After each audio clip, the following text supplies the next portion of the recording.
श्रीमद् भागवत महापुराण। वर्णन चल रहा है, भगवान श्री सुखदेव जी संपूर्ण ब्रह्मांड का वर्णन कर रहे हैं। पहले तो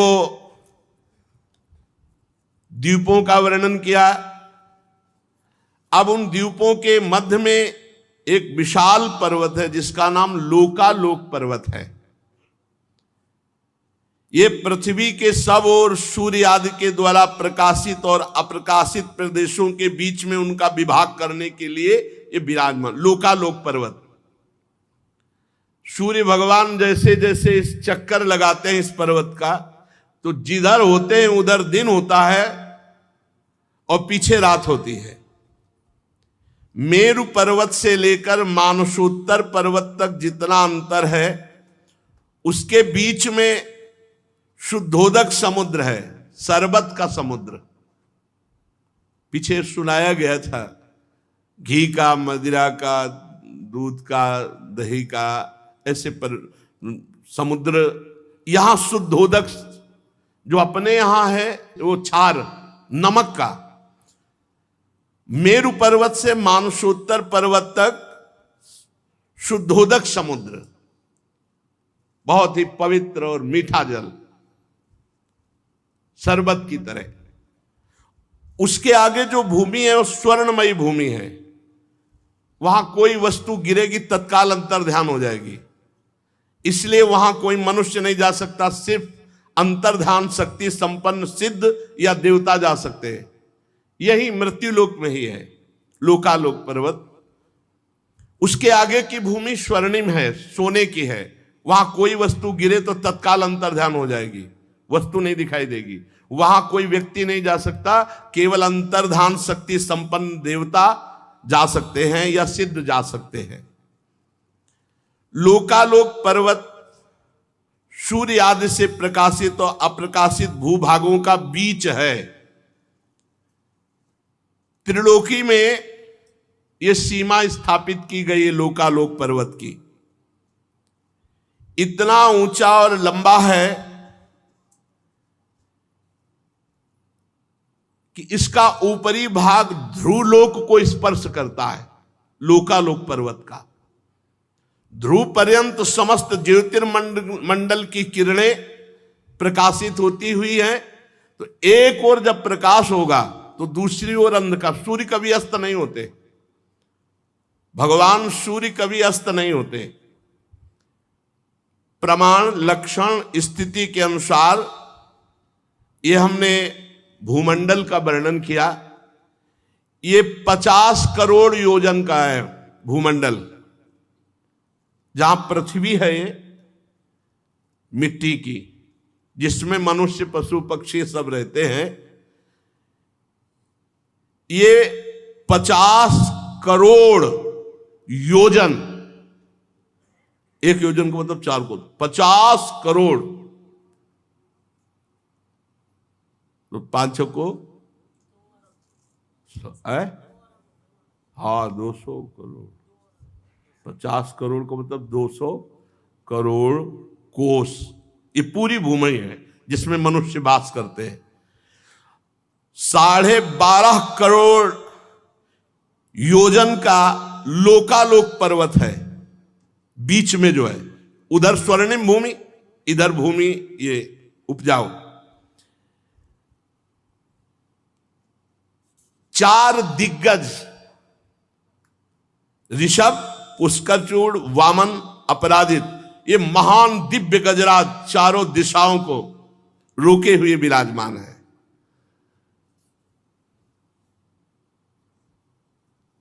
दिग्गजों को इंद्रादि लोकपाल लोगों के कल्याण के लिए विराजमान किए हुए ये दिग्गज। सर्वांतर्यामी परम पुरुष भगवान विश्वक्सेन इनको अपार सामर्थ्य दिए हुए हैं। योग माया से रचे हुए भगवान के भूमंडल का वर्णन हुआ। सूर्य की स्थिति, वैसे विज्ञान कहता है कि भूमि घूमती है, लेकिन हमारा शास्त्र कहता है कि सूर्य चक्कर लगाते हैं। पृथ्वी के बीच में जो ब्रह्मांड का केंद्र है, ब्रह्मांड गोलक, वो 25 करोड़ योजन का है। 25 करोड़ योजन का है। 50 करोड़ भूमि योजन ये है। उधर तो स्वर्णिम भूमि है लोकालोक पर्वत के, वहां देवता या सिद्ध अंतर ध्यान शक्ति संपन्न जा सकते हैं। और इस को प्रकाशित करते हैं, इसलिए भगवान सूर्य का नाम एक मार्तंड हुआ। हिरण्यमय ब्रह्मांड ये भगवान विराट से प्रकट हुआ, इसलिए इसे हिरण्यगर्भ भी कहते हैं।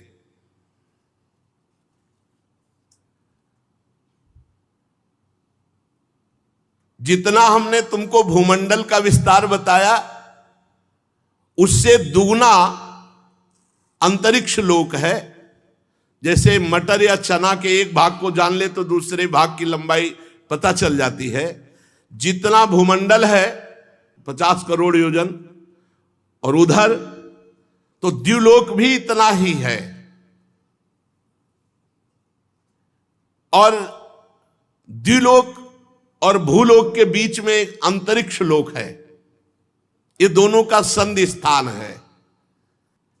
मध्य भाग ग्रह नक्षत्र विराजमान है। अंतरिक्ष में भूमंडल और अंतरिक्ष के बीच में ही ये ग्रह नक्षत्र दिखाई दे रहे हैं। इनके ऊपर द्युलोक है, जहां किसी यंत्र का प्रवेश ही नहीं हो सकता है। वहां तो आगे द्युलोक में फिर स्वर्ग आदि की तरफ यात्रा सब सिद्ध और देव पुरुष करते हैं। अंतरिक्ष में कुछ सीमा तक ये यंत्र आदि जा सकते हैं। भगवान सूर्य उत्तरायण और दक्षिणायन इस गति से चलते हैं। मकर आदि राशियों में ऊंचे नीचे समान स्थानों में जाकर कभी दिन को बड़ा करते हैं, कभी रात को बड़ा करते हैं, कभी दिन को छोटा करते हैं, कभी रात को छोटा करते हैं।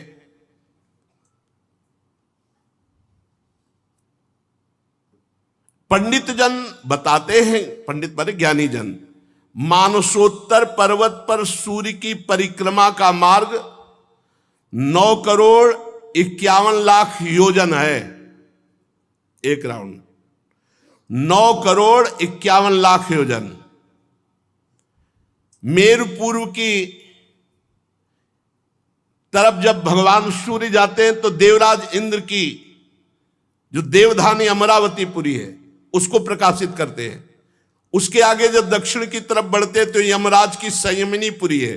फिर जब पश्चिम की तरफ बढ़ते हैं तो वरुण जी की निम्लोचनी, और उत्तर की तरफ तो चंद्रमा की विभावरी। इन पुरियों को प्रकाशित करते हुए भगवान सूर्य आगे बढ़ते हैं तो सूर्योदय, मध्याह्न, सायंकाल, अर्धरात्रि, ये क्रम से होती रहती। भगवान सूर्य कभी अस्त नहीं होते, उनका निरंतर परिक्रमा चलती रहती भूमंडल की। भगवान सूर्य जब मेरु को बाएं ओर रख करके चलते हैं तो दिखाई देता है कि वो दाईं ओर चलने पर चलते वो बाईं ओर है। जिस समय भगवान सूर्य का उदय जहां होता है ठीक उसी समय कहीं अस्त दिखाई देता है।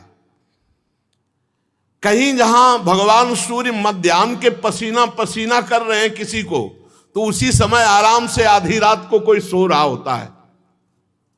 भूमंडल में देख ले, यही की बात कह रहे हैं। कभी सूर्य अस्त नहीं होते, कभी सूर्य उदय नहीं होता, वो तो निरंतर चल रहे हैं। लोकालोक पर्वत के कारण वो अस्त और उदय का ऐसा, लोक माने प्रकाशित, आलोक माने अंधकार, लोकालोक पर्वत, उसी के कारण ऐसा अनुभव होता है। जहां कहीं आधी रात होगी तो कहीं पसीना चुआ रहे होंगे, दोपहर होगा, कहीं प्रातः हो रहा होता है तो कहीं वो अस्त हो रहे होते। वो पहाड़ पर्वत के कारण सूर्य भगवान ना अस्त होते ना उदय होते हैं। जिन लोगों को सूर्य भगवान मध्याह्न में दिख रहे हैं उसी समय कहीं अंधकारमयी रात्रि होती है। सूर्य भगवान जब इंद्र की पुरी से यमराज की पुरी को चलते हैं तो 15 घड़ी में 2.25 करोड़ 12.5 और 25,000 योजन इस रफ्तार से चलते हैं। 15 घड़ी में 2.25 करोड़ 12.5 लाख 25,000 योजन यात्रा तय करते हैं। बहुत रफ्तार की भगवान सूर्य की गति है। इसी क्रम से वरुण और चंद्रमा की पुरियों को पार कर इंद्रपुरी में पहुंचते हैं। इस प्रकार चंद्रमा आदि अन्य ग्रह भी ज्योतिष चक्र में अन्य नक्षत्रों के साथ उदित और अस्त होते रहते हैं। भगवान सूर्य का वेदमय रथ एक मुहूर्त में 34,800,000 योजन की रफ्तार से चलता है। एक मुहूर्त में, बहुत छोटा समय मुहूर्त होता है, 34,800,000 योजन की रफ्तार से चलता है। आज तक हमें लगता है कोई ऐसी गाड़ी नहीं बनी होगी, कोई हेलीकॉप्टर या कोई भी वाहन नहीं बना होगा। नहीं, ऐसा नहीं बना होगा कि एक मुहूर्त में 34,800,000 योजन, कोई नहीं। इस रफ्तार से सब पूरे ब्रह्मांड को प्रकाशित करते हुए भगवान सूर्य संवत्सर नाम का एक चक्र पहिया, 12 मास रूपी अरे, 6 ऋतु रूपी नेमी, 3 चौमासे रूपी नाभि और रथ की धुरी का एक सिरा मेरु पर्वत की चोटी पे रखा हुआ है और दूसरा मानसोत्तर पर्वत पे, और निरंतर भगवान सूर्य का रथ घूमता रहता है। एक पहिया सुमेरु पर्वत पर, एक मानसोत्तर पर्वत पर, और बीच से एक यंत्र गया जो ध्रुवलोक से कनेक्शन है। जैसे ऊपरी भाग को रोके तो ऐसे रथ से ऊपर ध्रुवलोक से कनेक्शन। एक पहिया सुमेरु, एक मानसोत्तर पर्वत, और बीच की यात्रा चलती है जिसमें भगवान सूर्य बैठते हैं। वो सिंहासन रथ का जानते हो कितना बड़ा है? 36 लाख योजन। सूर्य भगवान को ऐसे थोड़ी कि हमारी तुम्हारी तरह वैसे बैठे हैं कि हाथ दो हाथ में बैठ गए। 36 लाख योजन रथ में बैठने का स्थान है भगवान सूर्य के।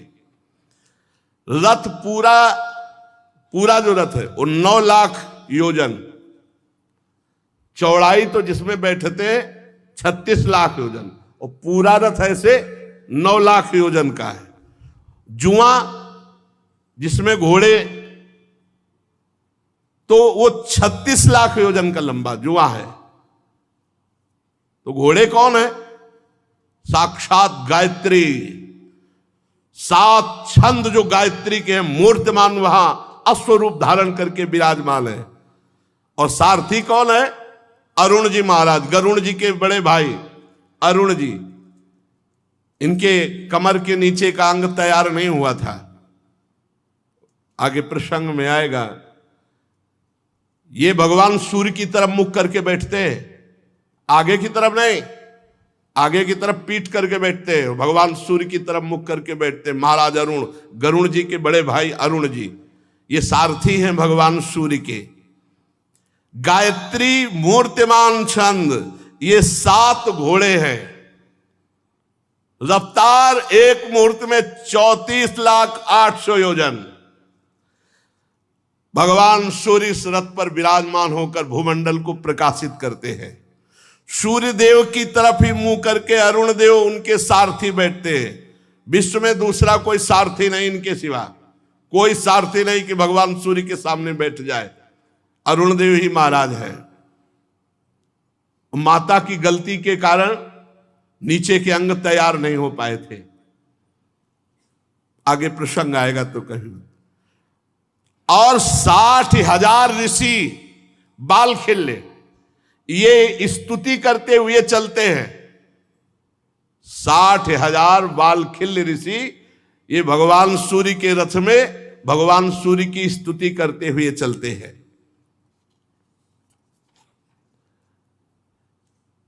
ऋषि, गंधर्व, अप्सरा, नाग, यक्ष, राक्षस, देवता, ये 14 कोई नृत्य कर रहा है, कोई गान कर रहा है, कोई स्तुति कर रहा है, कोई ऐसे चलते हैं भगवान सूर्य। जैसे भगवान सूर्य चल रहे तो गंधर्व गान कर रहे, अप्सरा नृत्य कर रही, ऋषि स्तुति कर रहे, ऐसे चलते भगवान सूर्य। भगवान सूर्य भूमंडल में 9,51,00,000 योजन लंबे घेरे में से प्रत्येक क्षण में 2-2 हजार योजन की दूरी तय करते, प्रत्येक क्षण में। परीक्षित ने कहा, महाराज आपने जो कहा कि भगवान सूर्य राशियों की ओर जाते समय मेरु और ध्रुव को दाईं ओर रखकर चलते हैं, पर दिशा दिखाई देती है कि वो दक्षिण की ओर चल रहे हैं। समझ नहीं पाया आपका कहने का भाव। श्री सुखदेव जी महाराज कह रहे, कुम्हार के घूमते हुए चाक पर बैठ करके अगर चींटी देखे, चींटी चाक में बैठी हुई है और चाक घूम रही, तो चींटी विभिन्न स्थानों में दिखाई देगी, लेकिन बैठी एक ही जगह है, विभिन्न स्थानों में घूमने के कारण दिखाई देगी। इसी प्रकार नक्षत्र और राशि ये काल चक्र में पड़कर ध्रुव और मेरु को दाएं रखकर घूमने वाले सूर्य को ये स्थित दिखाई देते हैं। ग्रह नक्षत्र तारे तो लगता है सूर्य दाईं ओर चल रहे हैं, पर सूर्य दाईं ओर नहीं चल रहे, सूर्य बाईं ओर चल रहे हैं, वो ग्रह नक्षत्र वहीं विराजमान है, इसलिए ऐसा दिखाई देता है। ये आदि पुरुष भगवान नारायण का स्वरूप ही है सूर्य भगवान, साक्षात नारायण। बोले कहाँ है भगवान, तो देखो ना किसने सूर्य भगवान को प्रकट किया है, कौन प्रकाश दे रहा है। प्रत्यक्ष में भगवान नारायण है सूर्य भगवान। ये वेदमय विग्रह से 12 मासों को विभक्त करते हैं और 6 ऋतुओं को, यही भारत देश में, अन्यत्र यह नहीं है। 6 ऋतुएं अन्यत्र नहीं है। आप देखो कहीं कहीं एकदम शीतलता ही शीतलता मिलेगी, गर्मी, बरसात, हेमंत, ये शिशिर, ये सब कहीं तो एकदम ठंड, और कहीं इतनी गर्मी की पूछो मत। वर्णाश्रम धर्म के अनुसार इन्हीं भगवान सूर्य नारायण की उपासना करके परम पद को भी प्राप्त किया जाता है। सूर्य भगवान संपूर्ण लोकों की आत्मा है, इन्हीं से रात दिन का विभाग होता है। उनका एक अव्यय ऋतु कहलाता है। आकाश में भगवान सूर्य का जितना मार्ग है वो आधा जब तय कर लेते हैं तो उसे एक अयन कहते हैं। दक्षिणायन और उत्तरायण से 2 भाग। इस प्रकार सूर्य की स्थिति से 1,00,000 योजन ऊपर चंद्रमा विराजमान है। परमहंस श्री सुखदेव जी कह रहे, और भगवान श्री कृष्ण द्वैपायन व्यासदेव जी त्रिकालज्ञ वो लिख रहे, जो अभी आपने सुना वो भगवान सूर्य की गति। अंतरिक्ष के ऊपर जो द्युलोक है, उस द्युलोक के ऊपर सब पुरियों को प्रकाशित करते हुए भगवान सूर्य जो सुमेरु आदि में विराजमान अपने रथ पर, वहां किसी की पहुंच आज तक किसी की नहीं है। फिर कह रहे सूर्य से ऊपर 1,00,000 योजन चंद्रमा विराजमान है। हमारा शास्त्र कह रहा है कि सूर्य से ऊपर 1,00,000 योजन चंद्रमा विराजमान है। चंद्रमंडल, चंद्रमा की चाल सूर्य से भी बढ़कर तेज है, इसलिए वो सब नक्षत्रों के आगे रहता है। सूर्य के 1 वर्ष के मार्ग को चंद्रमा 1 महीने में तय कर लेता है, और इस 1 महीने के मार्ग को 2.25 दिन में, और 1 पक्ष के मार्ग को 1 ही दिन में तय कर लेता है। ये कृष्ण पक्ष में क्षीण होती हुई कलाओं से पितृगण के, और शुक्ल पक्ष में बढ़ती हुई कलाओं से देवताओं के दिन रात का विभाग करता है। 30-30 मुहूर्त में एक नक्षत्र को पार करता है। ये अन्नमय अमृतमय होने के कारण समस्त जीवों की प्राण और जीवनी शक्ति को बढ़ाता है। चंद्रमा 16 कलाओं से युक्त है। ये मनोमय, अन्नमय, अमृतमय पुरुष स्वरूप भगवान चंद्रमा है। ये देवता, पितर, मनुष्य, भूत, पशु, पक्षी, सरीसृप, वृक्ष आदि सबके प्राणों का पोषण करता है, इसलिए सर्वमय देव चंद्रमा को कहा गया। चंद्रमा से 3,00,000 योजन ऊपर अभिजीत के 28 नक्षत्र विराजमान हैं। इन्हें भगवान ने काल चक्र में नियुक्त किया है। ये मेरु को दाईं ओर रखकर घूमते हैं। और देखो, चंद्रमा से 3,00,000 ऊपर अभिजीत 28 नक्षत्र, और अभिजीत नक्षत्रों से 2,00,000 योजन ऊपर शुक्र देवता विराजमान है। शुक्र नक्षत्र सूर्य की शीघ्र मंद और समान गतियों के अनुसार उन्हीं के समान ये कभी आगे कभी पीछे चलते हैं। ये बहुत मंगलकारी ग्रह है शुक्र, खूब वर्षा कराने वाला और बहुत मंगलकारी ग्रह शुक्र ग्रह है। ये सबके अनुकूल रहता है। शुक्र की गति जैसी वैसे ही चंद्रमा के पुत्र बुध की गति है। शुक्र से 2,00,000 योजन ऊपर चंद्रमा का ये पुत्र बुध विराजमान है। ये भी मंगलकारी है, किंतु जब सूर्य की गति का उल्लंघन करके चलता है तब आंधी, बादल और सूखे की भय की सूचना देता है। बुध से 2,00,000 योजन ऊपर मंगल ग्रह है। यदि ये वक्र गति से न चले तो एक एक राशि को 3-3 पक्ष में भोगता हुआ 12 राशियों को पार करता है। ये सबका अशुभ करने वाला अमंगल सूचक ग्रह है मंगल। इसके मंगल ग्रह के 2,00,000 योजन ऊपर बृहस्पति जी विराजमान है। ये वक्र गति से न चले तो एक एक राशि को एक एक वर्ष में भोगते हैं। ये धर्म से चलने वाले ब्रह्म ऋषियों के सदा अनुकूल रहते हैं बृहस्पति गुरुदेव। और बृहस्पति जी के ऊपर 2,00,000 योजन के ऊपर शनि भगवान विराजमान है। 30-30 महीने तक एक एक राशि को भोगते हैं। ये सब राशियों को पार करने में 30 वर्ष लगाते हैं। ये सबके लिए अशांति कारक है।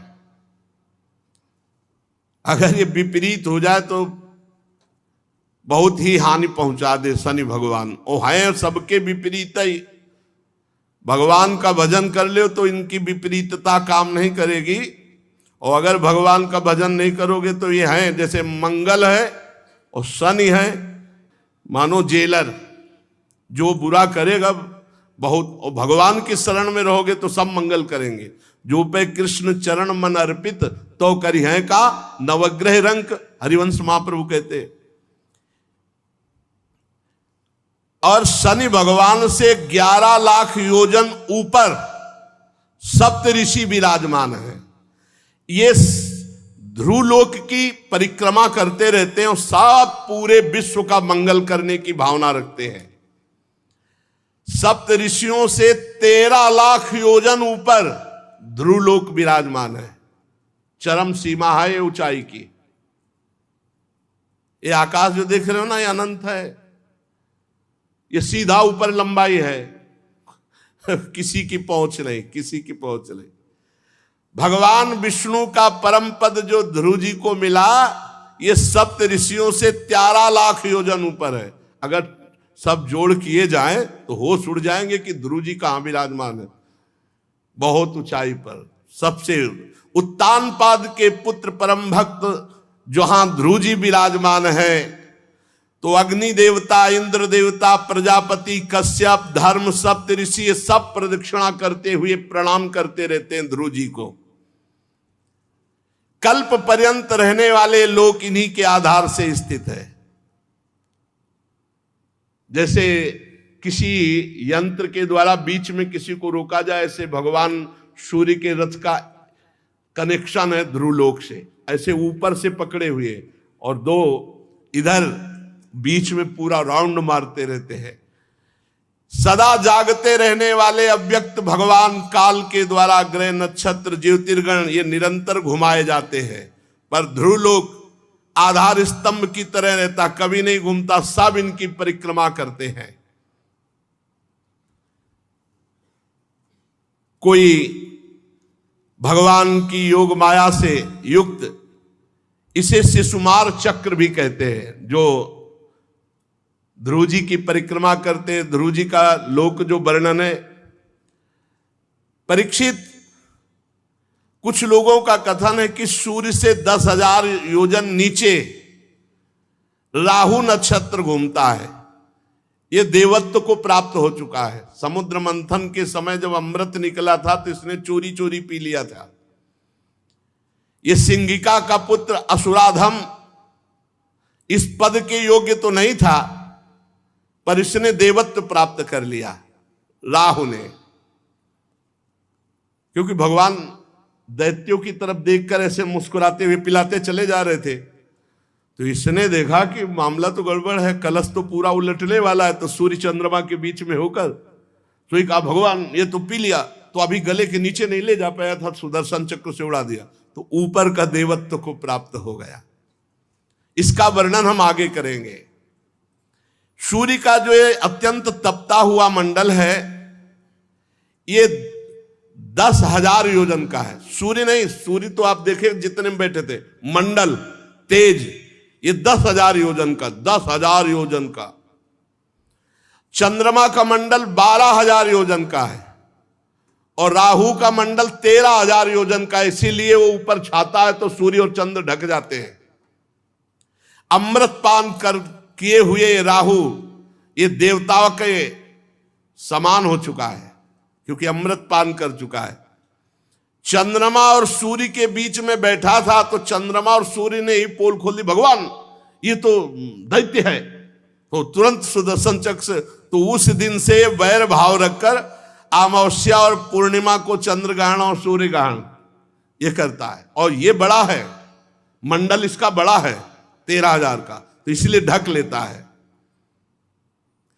तो सूर्य और चंद्रमा से वैर करने के कारण भगवान ने सुदर्शन चक्र को आज भी नियुक्त कर रखा है सूर्य और चंद्रमा की रक्षा के लिए।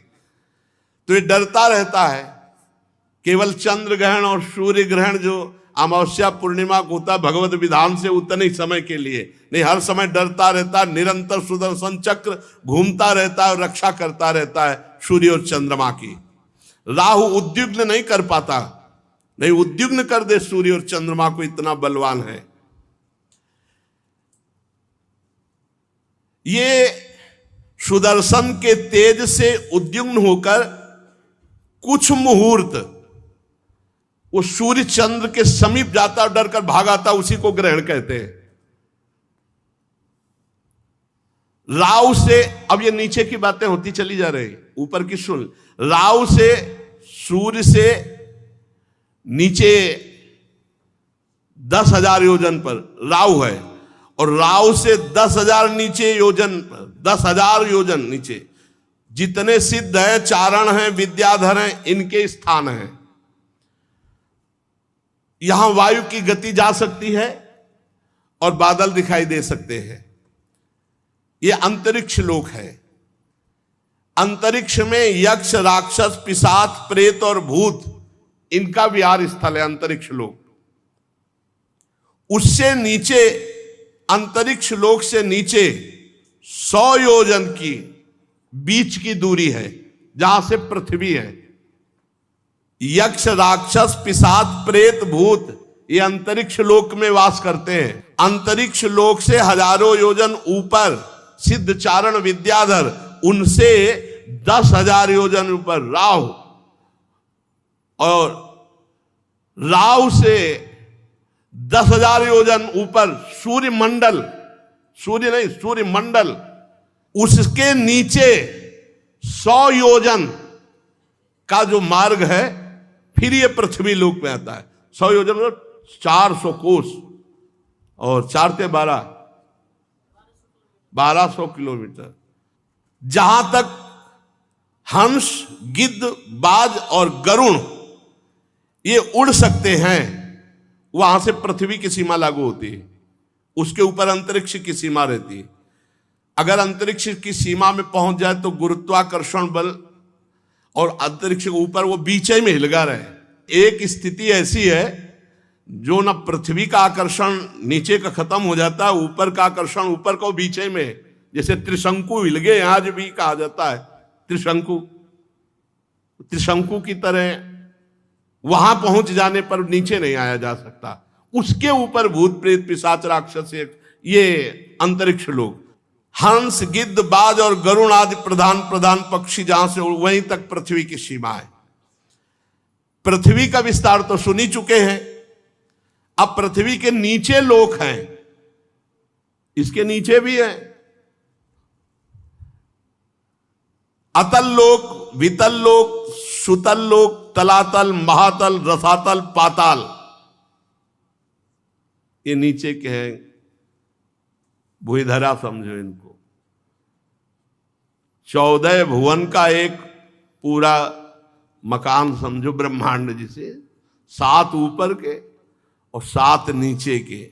अतल लोक, वितल लोक, सुतल लोक, तलातल लोक, महातल लोक, रसातल लोक, पाताल लोक, ये 7 लोक नीचे हैं और 14 भुवन का एक ये भगवान। और ऐसे अनंत ब्रह्मांड कैसे? बोले एक रोमकूप में अनंत ब्रह्म दिखलावा माते इतन अद्भुत रूप प्रचंड, रोम रोम प्रति लागे कोटि कोटि ब्रह्मांड, ब्रह्मांड निकाया निर्मित माया, रोम रोम प्रति भेद कहे। वो भगवान है, उनकी लीला ऐसी है, उनकी माया ऐसी कि कोई पार नहीं पा सकता। ये एक 10,000 योजन की दूरी पर स्थित है, 10,000 योजन। इनमें स्वर्ग से भी अधिक सुख है नीचे के लोकों में। यहां पृथ्वी से 10,000 योजन पर अतल लोक का राज्य है। 10,000 योजन भगवान भेजते हैं इन लोकों में। इनमें स्वर्ग से भी अधिक सुख है। इसमें स्वर्ग से भी अधिक अप्सराएं, विषय भोग, ऐश्वर्य, आनंद, संतान सुख, धन संपत्ति, वैभव, उद्यान, क्रीड़ा स्थली और मायामय दिव्यमय बड़े वैभव। अरे सबसे इसे भौम नरक कहते हैं जिसमें आप रह रहे हैं। समस्त भगवान की जितनी रचना है उतनी रचना में सबसे ज्यादा जो दुखद है वो यही है लोक, मृत्यु लोक। सबसे दुखद। इसी लोक के प्राणी में दुर्गंध नहीं मिलेगी आपको। दैत्य लोग भी देखो जाके कैसे बने हुए हैं। देवलोक जब वर्णन आता है ना, मानव जीवन तो केवल भगवान का भजन कर ले यही सी बात के लिए श्रेष्ठ है और किसी बात के लिए श्रेष्ठ नहीं। कह रहे हैं कि इतना सुख है नीचे के लोकों में कि देवराज इंद्र को भी वो सुख नहीं जो नीचे के लोकों में है। वहां सुंदर सुंदर स्त्री, पुत्र, बंधु बांधव, सेवक और संपत्ति, मतलब इंद्र की सामर्थ्य नहीं है कि उन सुखों को सोच सके जैसा इन लोकों में सुख है। महाराज, मैदानों की बनाई हुई अनेक पुरियां जगमगाती हैं और सुंदर सुंदर मणियों से जटित हर मकान है वहां मणियों से जटित है। परकोटे, नगर द्वार, सभा भवन, बड़े सुंदर आंगन और बड़ी सुंदर सुंदर स्त्रियां, बड़े सुंदर पुत्र परिवार, फर्श बड़ी सुंदर, कबूतर, तोता, मैना, इनकी किलोल देख ले तुम। ये पुरियां इतनी सुंदर कि देवराज इंद्र कल्पना नहीं कर सकते, इतना सुख है इनमें। सोचो धाम में कितना सुख होगा भगवान के, जहां बैठे हो। इतने बगीचे सुंदर हैं कि देवलोक के बगीचे भी समानता नहीं कर सकते। और ऐसे सुंदर सरोवर मणि जटित, खूब सुंदर डालियां फूलों की खिली हुई, तरह तरह की लताएं, तरह तरह की खुशबू। मानो देव में भजन कर ले यही सुख है और कोई सुख नहीं। कोई सुख देख ले सुख तो यह है। ऐसी ऐसी रंग बिरंगी मछलियां जल में, जल एकदम निर्मल, कमल, कुमुद, कुवलय, कल्हार, नील कमल, लाल कमल, शतपत्र कमल, ये खिले हुए सरोवर, सबके अलग अलग अलग भवन, अलग सरोवर। जैसे यहाँ वो पानी का क्या कहते हैं जो मकानों के बगल में बने होते, जहां स्विमिंग पूल, अलग अलग मछलियां, कमल सब खिले हुए, बड़े सुंदर। इंद्रियां आश्चर्य में हो जाए ऐसे लोकों के सुख। अच्छा, वहां सूर्य का, चंद्र का प्रवेश नहीं है नीचे के लोकों में। ऊपर के लोकों में तो है। वहां दिन रात का विभाग नहीं है, दिन रात नहीं है, कोई खटका नहीं। वहां दिव्य मणियां ऐसी चमक रही कि हर समय प्रकाश रहता है, रात्रि नहीं। और उस लोक के निवासियों का आहार क्या है? दिव्य औषधियां, दिव्य रस, दिव्य पान, और वहां का स्नान मात्र करने से शरीर निरोग। ऐसा जल है। दिव्य वस्तुओं के सेवन से वहां किसी को मानसिक परेशानी नहीं, डिप्रेशन नहीं होता, किसी को मानसिक परेशानी नहीं, और शारीरिक रोग नहीं होता। इसलिए कोई अस्पताल नहीं, वहां कोई डॉक्टर नहीं। यार बढ़िया है। लेकिन इससे करोड़ों अनंत गुना सुख ब्रह्मलोक में है, और उससे अनंत गुना सुख श्रीधाम वृंदावन में, जहां हम आ चुके हैं प्रिया प्रीतम के साथ। ये क्या मछलियां, ये क्या, सब चिदानंद। वहां किसी की झुर्रियां नहीं पड़ती, वहां बाल किसी का नहीं पकते, झुर्रियां नहीं पड़ती, बाल नहीं पकते, और कभी कोई बूढ़ा नहीं होता, और देह की कांति मलिन नहीं होगी, साफ चिकने एकदम। शरीर में किसी के दुर्गंध नहीं आएगी, पसीना नहीं आएगा कभी शरीर में। कितना भी मेहनत करो थकावट नहीं, शिथिलता नहीं, आयु के साथ अवस्था नहीं बदलेगी, हर समय जवान। ये नीचे के लोगों की है बात। सब सुंदर, सब स्वस्थ, सब जवान, सब शक्ति संपन्न। यहां पुण्य पुरुषों का प्रवेश होता है, और यहां मृत्यु होती सिर्फ सुदर्शन चक्र से। यहां भगवान के परम पावन सुदर्शन चक्र से ही सबकी मृत्यु होती है। जब मृत्यु होगी तो सुदर्शन चक्र से, ना बुढ़ापा, ना थकावट, ना झुर्रियां, ना कोई रोग, ना कोई, आनंद ही आनंद। और मरना भी किससे? सुदर्शन चक्र से। आप ये समझ लो, भजन कर लो तो ये लोक बढ़िया हो गया। भजन कर लो तो चाहे नीचे जाना चाहो नीचे, ऊपर जाना चाहो ऊपर, भगवान के धाम जाना चाहो भगवान के धाम। और किसी भी प्रकार मृत्यु नहीं हो सकती, केवल सुदर्शन चक्र से मृत्यु होगी। और सुदर्शन चक्र के आते ही गर्भ से लेकर के बाहर जो गर्भस्राव भी हो जाता है। मैदानों का पुत्र असुर, यहां का राजा है। पहला जो लोक है अतल लोक। 96 प्रकार की माया के द्वारा अपनी प्रजा को सुख प्रदान करता रहता है। और कोई ऐसा मायावी नहीं है जैसा मैदानों सृष्टि में मायावी हो। उसका पुत्र मैदानों का असुर बल, 96 प्रकार की माया के, और हमारे भगवान अनंत माया के अधिपति हैं, हम उनके दास हैं। उसने एक सुंदर स्त्री जाति प्रकट की है अपने लोक में, जम्हाई लेकर, उसका नाम स्ववैरिण। ऐसी कामनी है ही नहीं सृष्टि में जैसी उसने पैदा की है, स्वयं प्रकट किया उसने। स्वैरिणी, ये ऐसी कामिनी है, कोई ऐसा नहीं जो लुभायमान ना हो जाए। अपने देश में रखता है, अतल लोक में स्वयं प्रकट किया है। फिर दूसरी प्रकट की है पुष्चली, महान चंचल स्वभाव की। तीसरी प्रकट की है कामिनी। 3 प्रकार की स्त्रियों के द्वारा उसने अपने इस अतल लोक को शोभायमान किया है।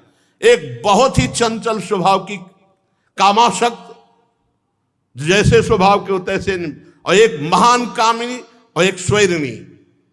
जो स्वैरिणी है वो केवल अपने पति का ही आश्रय लिए रहती है, और जो 2 प्रकार की हैं वो पूरे नगर को, पूरे अतल लोक को अपने अधीन रखती हैं, ऐसी सुंदरियां। और वहां एक दिव्य आसव है जिसका नाम हाटक है। हाटक, ये हाटक रस ऐसा है कि जो पुरुष पी ले तो उसकी सामर्थ्य का पार नहीं है। तो ये जो वहां की रहने वाली मैदानों के द्वारा प्रकट की हुई स्त्रियां हैं, ये पहले पुरुष को हाटक रस पिलाती है। अब वो अपार बल से संपन्न, हाव भाव चितवन प्रेममयी मुस्कान प्रेमालाप आदि के द्वारा पूरे के पूरे लोक को अपने अधीन रखती हैं। हाटक रस पी करके वहां मदांध रहे लोग, उनको 10-10 हजार हाथियों का बल प्राप्त होता है। 10,000 हाथियों का बल सब, पर ये सब भोग लोक हैं, इनमें भजन भगवान का नहीं है, इनमें साधना नहीं है। फिर अतल लोक के नीचे जो लोक हैं उनकी चर्चा आगे होगी, लेकिन लुभायमान मत होना, ये सब स्वप्न है, थोड़ा अच्छे स्वप्न है। और वृंदावन धाम, साकेत धाम, कैलाश धाम, वैकुंठ धाम, ये सब चिदानंद है, ये सत्य है। और ये असत्य जब प्रलय होगी ना तो ये सब ऊपर नीचे सब, सबसे नीचे वर्णन आएगा भगवान संकर्षण का। अनंत फणधारी भगवान शेष जिस समय छोड़ते हैं विषैली अग्नि, तो नीचे से सब भस्म होते हुए ऊपर तक सब भस्म हो जाते हैं, ब्रह्मलोक तक नष्ट हो जाता है। इसलिए कहीं लुभायमान मत होना। लुभायमान हो प्रिया प्रीतम उनके परम धाम वृंदावन। सोचो ये मायाकृत है, अनंत लोकाधिपति